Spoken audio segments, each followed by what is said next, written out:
여행을 가기 위해 열심히 돈을 벌고 계신 청취자 여러분 안녕하십니까? 저희 여행 상상에서 여러분의 유럽 여행을 더욱 깊이 있게 만들어드리기 위해 유로화 과외편을 준비했습니다. 저는 미슐랭이고요.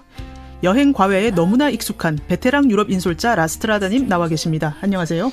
안녕하세요. 라스트라다입니다. 네, 유로화로 돈을 벌어오시기 때문에 집에 유로화가 쌓여 있고 따라서 유로화 환율에 굉장히 민감한 분이시죠? 네, 쌓일 시간은 없더라고요. 생활비를 족족 바꿔 쓰느라고. 그 대신 환율에는 굉장히 민감한 건 사실입니다. 네네네. 그리고 유로화가 생기기 훨씬 오래 전부터 프랑스 돈과 유럽의 각종 나라 돈을 다 만져보셨던 한도사님 나오셨습니다. 네, 안녕하세요. 한도사 한병철입니다. 네, 한도사님이 90년도에 유럽 가셨을 때 돈을 뭘 바꾸셨죠? 프랑을 썼죠. 네. 그러니까 저는 장기 여행을 했었기 때문에 당시에 달러를 가지고 나갔어요. 그때는 이제 뭐 지금처럼 물론 카드가 있었지만 그거보다는 여행자 수표와 현찰을 권장하던 때예요. 뭐 지금같이 온라인에서 이체 이런 건 없었단 말이에요. 그래서 100달러짜리 지폐를 많이 갖고 나갔고 여행자 수표를 갖고 나갔어요. 예, 네. 정말 그래갖고 땀띠나게 차고 다녔어요. 네.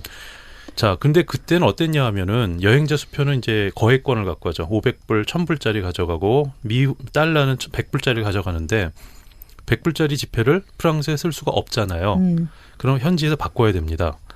그러면 당시에는 환전소가 사람들 많이 모이는 지역마다 환전소가 쫙 있었어요. 그러면 이 조그마한 부스들이 있어서 이 집집마다 조건이 다 달라요. 환율이 달라요. 그거 비교하다 보면 몇 시간 가겠군요. 그러니까 여행자들끼리 정보를 교환해요. 게스트하우스에서 어디는 어떻다더라 그럼 거길 많이 가는데 모를 때는 일일이 체크를 해봐야 되거든요. 근데 체크 포인트가 많았어요. 어떤 거냐면 가령 100달러에 가령 한 150프랑을 준다고 칩시다. 물론 더 좋지만 그러면 환율 좋네 그래서 바꿔요. 바꿀 때 보면 그 돈이 아니에요. 수수료. 그럼 뭐야? 네. 그럼 수수료가 있어요. 지금도 체코에서는 합법 그렇죠. 수수료가 있어요. 근데 심한 경우에 네. 그러니까 얘네들은 이런 거예요.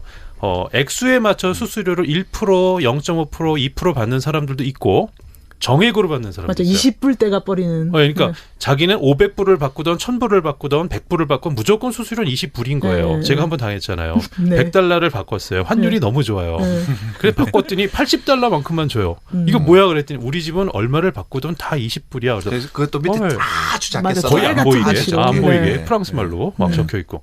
그래서 도로 바꿔줘 그랬더니 도로 바꾸면 또 20불 까야 해. 이렇게 나오는 거예요. 네. 지금도 체코는 그런 사기가 있습니다. 그럼 몇 년도부터 우리가 유로화라는 걸 쓰게 된 건가요? 2002년 1월부터 유로화가 이제 나오기 시작을 했죠. 사실은 이제 그 유로화가 나오게 된 배경은 이제 그 유럽이 보면은 이제 그 유럽연합으로 정치 통합을 하고 있잖아요. 그 정치 통합 다음에는 반드시 이제 경제 통합을 해야 하다 보니까 이제 유로화가 나오게 됐는데 사실 그 유럽연합하고 유로화가 이제 말도 많고 탈도 많지만은 이 두 개가 있기 때문에 유럽 내에서는 이제 적어도 전쟁은 일어나지 않습니다. 유럽연합 국가끼리 전쟁을 안 하잖아요. 마지막 유럽에서 전쟁이 2차 대전이었거든요. 그 이후로 유럽 안에서는 전쟁이 없었어요. 그러다가 95년도에 이제 그 유고슬라비아가 이제 분리 독립을 하면서 그 유고슬라비아에 있는 나라들이 갈라지면서 마지막 유고 내전이 일어났고 최근에 이제 그 러시아 우크라이나 전쟁이 있었지만 거기 이제 유럽연합이 아니니까. 그래서 이제 2002년 1월부터 이제 그 유로화가 나오기 시작을 했는데 사실 저는 예전 유로화 이전의 지폐를 더 좋아했었어요. 왜요? 첫째는 쌌어요. 그때 물가가. 그래서 유로화가 나오면서 어떤 별명을 가지게 됐냐면은 유로가 영어로는 유로라고 있지만은 이탈리아에서는 에우로라고 그렇죠. 있거든요. 스페인은 이탈리아 스페인은 그다음에 그 독일어로는 오이로라고 해요. 오이로. EU가 오이 발음이 나기 때문에 그때는 독일에서는 유로가 나오자마자 뭐라고 하냐면 오이로 이스트 토이어. 토이어가 뭐냐면 비싸다는 뜻이거든요. 유로는 비싸다.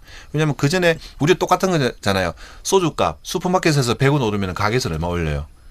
500원 올리나요? 500원 1000원씩 올려버려요. 네. 막 그런 이제 그 유로화가 되면서 도입이 되면서 그렇게 이제 가격을 막 붙였는데 하여튼 과거에는 첫 번째 이제 물가가 쌌고 두 번째는 화폐가 너무 이뻤어요. 유로 지폐가. 그래서 예를 들어서 프랑스 같은 경우에는 프랑이었잖아요. 예전에.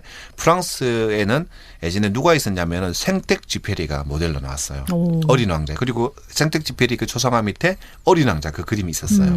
그다음에 벨기에 또 프랑을 썼는데 벨기에 프랑. 주장. 거기는 우리가 악기 색스폰이라는 악기 있잖아요. 그 악기를 만든 사람이 아돌프 섹스라는 사람인데 그 사람이 벨기에 사람이라서 벨기에 그 집회에는 색소폰이 있었고 그다음에 오스트리아 화폐 실링에는 지그문트 프로이드 심리학자인 프로이드의 초상이라든지 그다음에 제가 굉장히 좋아했던 그 이탈리아 리라 그때 그 고액권 리라에는 이탈리아의 그 유명한 화가 카라바지오의 초상이 있었거든요. 근데 이게 이제 유로화가 딱 되면서 이 디자인이 싹 없어져 버린 거죠. 유로화는 다 한 번씩 다 보셨잖아요, 그죠? 유로화는 다 집에 봤죠. 저도 조금 쌓여 있습니다. 근데 유로화를 보면은 디자인이 다 똑같아요. 근데 이제 우리가 유로화를 말하기 전에 우리가 유럽이란 그 대륙을 보면은 먼저 유럽에 약 50개 국가가 있습니다. 러시아까지 포함을 해서. 근데 그 50개 중에서 유럽연합이 28개국이에요. 아직 그 영국이 브렉시트를 하지 않았으니까 28개국인데 이제 대부분의 일반인들은 이 유럽연합은 다 유로화를 사용한다고 생각을 하거든요. 그렇죠. 거기서 19개국만 사용을 하고 있습니다. 28개국 중에서. 그리고 또 재밌는 게 뭐냐면은 유럽연합이 아닌데 유로화를 사용하는 나라들이 있습니다. 나라가 작아서 자체적으로 화폐를 발행할 그게 안 되니까. 거기가 어디죠? 예를 들어서 그 공국이잖아요. 모나코, 산마리노.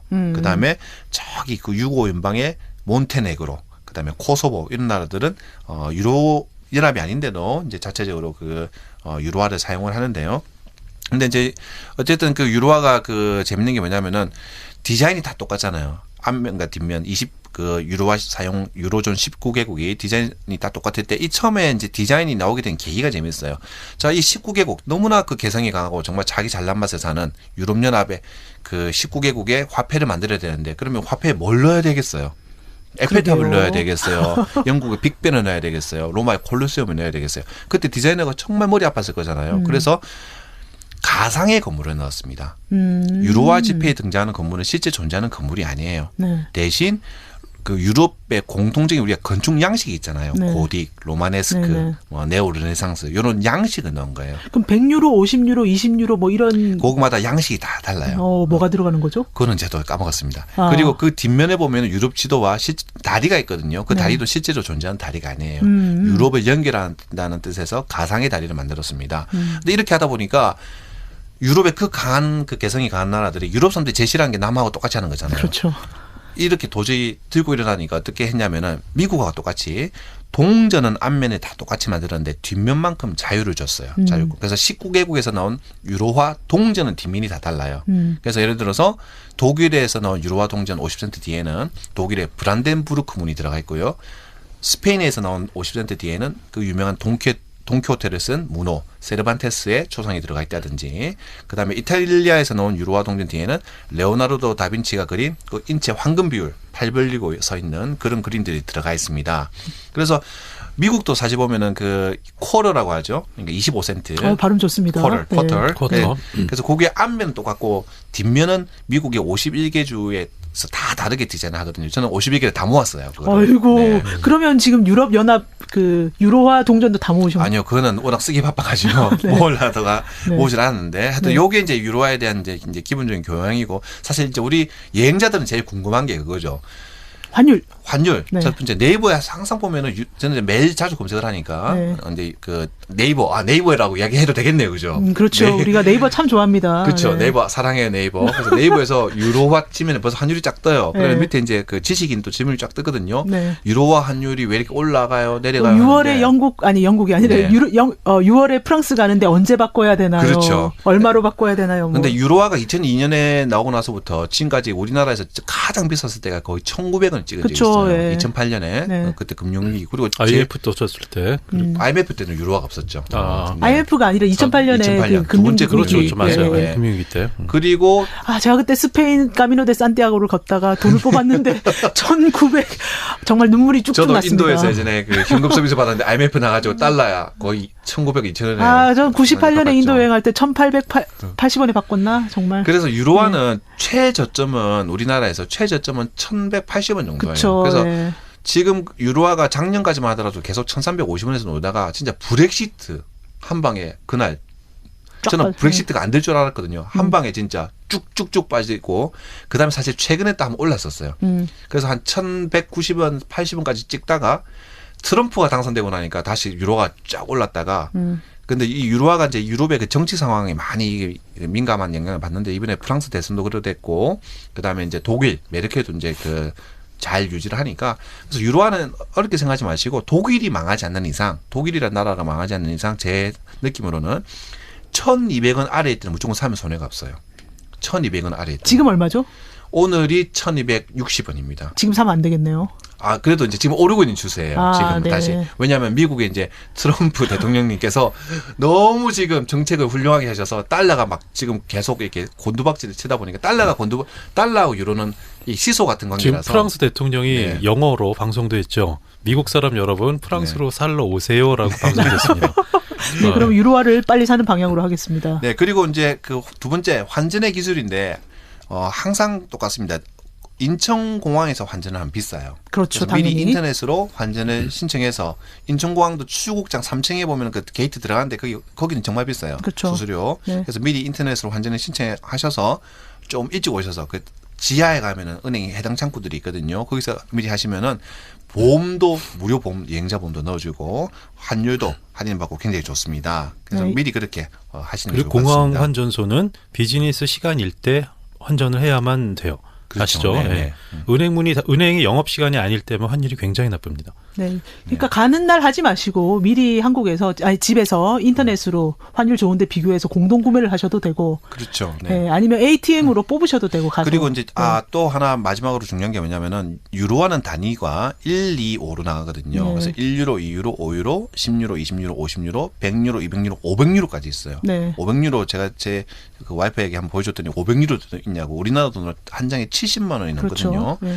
근데 가급적 그 미리 이제 개별적으로 여행을 가실 때라든지 뭐 잔돈을 좀 많이 하는 게 좋아요. 유럽에 가면은 갑자기 100유로를 딱 꺼내면요. 슈퍼마켓에서 대부분 놀라했거든요. 그리고 뒤집어 보죠. 이게 위조지폐 네, 아닌가. 그렇죠. 예. 그래서 가급적 5유로, 10유로, 20유로를 많이 해가시고 1유로, 2유로는 동전이라서 우리나라에 없습니다. 네. 그래서 그거는 달러와 다르게 동전이라서 우리나라에 없으니까 현지에 가서 쓰다 보면 생기는데 문제는 현지에 가서 쓰다 보면 동전이 생기거든요. 무겁죠. 그래서 그 동전을 한국에 가져오면은 가끔 또 네이버에 질문이 올라와요. 유로와 동전도 환전이 되나요? 재환전은 되는데 동전은 50%밖에 쳐주지 그렇죠. 않습니다. 네. 근데 유로화는 이 강한 돈이기 때문에 다음에 또 다른 유로 어디나 가서 쓸 수 있으니까 또 유로화는 동전이 생긴다 하더라도 걱정하지 마시고 집에 잘 보관하셨다가 아니면 네이버 중고나라에서 파셔도 됩니다. 네이버 주문할 그 예. 불법 아닌가요? 그렇게 팔면은? 아, 그런가요? 화폐를 그렇게 팔면 불법이에요. 아, 그렇군요. 네. 근데 문제는 동전을 놓다 보면은 나중에 한 1년 뒤에 유럽 여행 갈 때 어디다 놓았는지 또 까먹어요. 그래서 잘 챙겨 놓으시면 되겠습니다. 네, 그러면 지금 유로화를 열심히 환전해 두셨다가 조금씩 환율이 좋은 날 환전해 두셨다가 이번 여름에 프랑스로 가시면 되겠습니다. 네, 그렇습니다.